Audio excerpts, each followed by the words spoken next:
हमारी आज की कहानी है माँ का एहसान। विमल बहुत परेशान था। उसे समझ में नहीं आ रहा था कि वो इस परिस्थिति से कैसे निपटे। वो अपनी माँ को बहुत चाहता था, किंतु उसकी पत्नी और बच्चे उसकी माँ से बहुत दूर भागते थे। क्योंकि उसकी माँ की एक आंख नहीं थी, साथ ही उसकी कमर भी झुकी हुई थी। वैसे वह अपना सब काम खुद ही कर लेती थी, किंतु फिर भी वो उसकी पत्नी और बच्चों के लिए हमेशा खटकती रहती। दादी, आप ऊपर कमरे में जाओ, मेरे दोस्त आ रहे हैं, विमल के बेटे अखिल ने बड़े बेरुखी से कहा। पर बेटा, मैं तो यहाँ बहुत दूर बैठी हूँ, विमल की माँ ने बहुत ही प्यार से कहा। नहीं, आप उनके सामने मत रहो, वो मुझे चिढ़ाते हैं, अखिल ने जोर से डांटते हुए कहा। क्या हुआ अखिल, क्यों चिल्ला रहे हो? विमल की पत्नी कामनी ने किचन से ही आवाज लगाई। देखो ना माँ, ये दादी यहीं ड्राइंग रूम में बैठी है और मेरे दोस्त आ रहे हैं, अखिल ने शिकायत भरे लहजे में कहा। माँ जी, आप ऊपर चली जाओ, क्यों हम लोगों की बेइज्जती करवाती हो? कामनी ने भी बेटे का पक्ष लेते हुए कहा। बेचारी सरस्वती चुपचाप उठकर जीने के सहारे ऊपर जाने लगी। कमर झुकी होने के कारण उन्हें ऊपर चढ़ने में बहुत परेशानी हो रही थी। फिर भी वो पूरी ताकत से ऊपर जाकर अकेले कोने वाले कमरे में बैठ गई।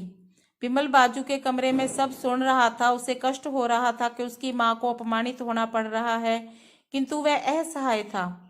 अगर वो कुछ कहता तो पत्नी और बच्चे उसका विरोध करने लगते। दूसरे उनके तर्क भी सही ही लगते थे, क्योंकि वह एक प्रशासनिक अधिकारी था। उसका सामाजिक स्तर बहुत ऊंचा था। उसकी ससुराल भी एक उच्च घराने में थी, अतः वह चुपचाप हर दिन अपनी माँ को अपमानित होते देखता रहता। रात को विमल की पत्नी ने कहा, देखो जी, अब कुछ करो। कल कलेक्टर साहब की पत्नी आई थी। माँ जी अपनी देसी धुनधारा में उनसे मिली। मुझे बहुत शर्म आ रही थी बताते हुए कि ये मेरी सास है। मैंने कह दिया कि ये दूर की रिश्तेदार है, इलाज कराने आई है। विमल को तो जैसे रोना ही आ गया, किंतु फिर भी वह चुप ही रहा। उसे समझ में नहीं आ रहा था कि वो अब क्या करे। अपने बेटे की मनस्थिति को सरस्वती अच्छी तरह से जानती थी और बेटे को कोई कष्ट ना हो, इसलिए वो हर बात को चुपचाप सह लेती थी। विमल बहुत उदास रहने लगा। एक तरफ परिवार और सामाजिक स्तर पर जीने की प्रतिबद्धता थी, तो दूसरी ओर उसकी माँ। आखिर माँ से बेटे की ये हालत देखी नहीं गई। एक दिन उसने अपने बेटे से कहा, विमल, बहुत दिन हो गए हैं, मैं अपने गांव जाना चाहती हूँ, मुझे वहां पहुंचा दो। मेरा यहाँ पे मन नहीं लग रहा। किंतु माँ, वहां तो कोई नहीं है, तुम्हारी देखभाल कौन करेगा? विमल ने आश्चर्य से पूछा। अरे, सब गांव वाले तो हैं, और वो तुम्हारे मामा जी भी उसी गांव में रहते हैं। कामनी को तो जैसे मन की मुराद ही मिल गई हो। उसने तुरंत कहा कि आप फिक्र मत करो, अगर माँ जाना चाहती है तो हम सारी व्यवस्थाएं कर देंगे। हाँ बेटा, बहू सही कह रही है, सरस्वती ने लंबी सांस लेते हुए कहा। विमल जानता था कि गांव में माँ की देखभाल करने वाला कोई नहीं है, लेकिन अपनी पत्नी की जिद के कारण वह अपनी माँ को गांव छोड़ने के लिए विवश हो गया। माँ को गांव छोड़कर आते वक्त उसे रोना आ रहा था तथा अपनी बेबसी पर गुस्सा भी आ रहा था, किंतु परिवार, पत्नी और समाज ने उसके इन मनोभावों को दबा दिया और वो सुकून सा महसूस करने लगा। कुछ दिनों के बाद उसके चाचा, जो अमेरिका में रहते थे, आने वाले थे। जब विमल बहुत छोटा था और उसके पिता जीवित थे, तब उसके चाचा भारत आए थे। उसके बाद वो अब भारत आने वाले थे। पूरा परिवार और आस पड़ोस बहुत उत्साहित था। अमेरिका से विमल के डॉक्टर चाचा आ रहे थे। डॉक्टर रमेश ने जैसे ही घर में कदम रखा, सबने मिलकर बहुत उत्साह से उनका स्वागत किया। क्यों विमल, भाभी नहीं दिख रही है, कहाँ है? डॉक्टर रमेश ने उत्सुकता पूर्वक पूछा। जी, वो गांव में रहती हैं, यहाँ उनका मन नहीं लगा, कामनी ने सपाट लहजे में उत्तर दिया।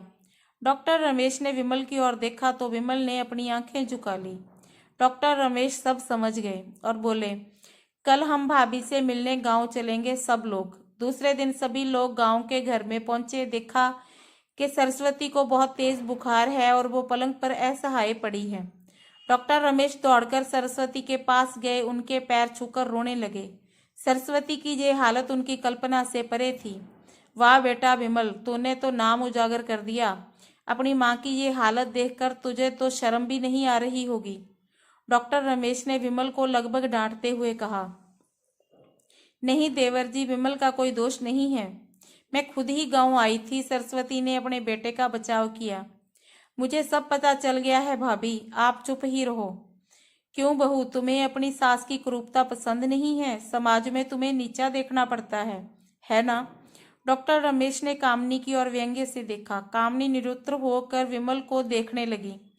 आज तुम जिस सामाजिक स्तर पर हो वो इन्हीं के संघर्षों की देन है। और बेटा विमल, शायद तुम्हें याद नहीं है कि बचपन में जब तुम 1 साल के थे तब छत से नीचे गिरने के कारण तुम्हारी एक आंख फूट गई थी और तुम्हारी रीढ़ की हड्डी में भी समस्या हो गई थी। तब तुम्हारी इस क्रूप माँ ने अपनी एक आंख और अपना बोन मैरो देकर इतना सुंदर स्वरूप तुम्हें दिया। कामनी बेटा, इतने सालों तक संघर्ष करके बेटे को प्रशासनिक अधिकारी बनाने वाली संघर्षशील औरत की तुम लोगों ने ये क्या दशा कर दी? तुम्हें तो ईश्वर कभी माफ नहीं करेगा। डॉक्टर रमेश की आंखों से अश्रु जलधारा बह रही थी। अब भाभी, आप मेरे साथ अमेरिका जाएंगी, यहाँ इन स्वार्थी लोगों के बीच नहीं रहेंगी। डॉक्टर रमेश ने सरस्वती से कहा। विमल को तो काटो खून नहीं था। डॉक्टर रमेश जो उसके चाचा थे, उन्होंने जो राज बताया उसके बाद तो विमल को यही लग रहा था कि उससे ज्यादा पापी इंसान इस दुनिया में कोई है ही नहीं। वह दौड़ता हुआ माँ सरस्वती के कदमों से लिपट गया। माँ, मेरा अपराध अक्षम्य है। मैं जानबूझकर चुप्पी साधे रहा, आपका अपमान करवाता रहा। अब सिर्फ आप ही उस घर में मेरे साथ रहेंगी और कोई नहीं। विमल ने आग्नेय दृष्टि से अपनी पत्नी और बच्चों को देखा।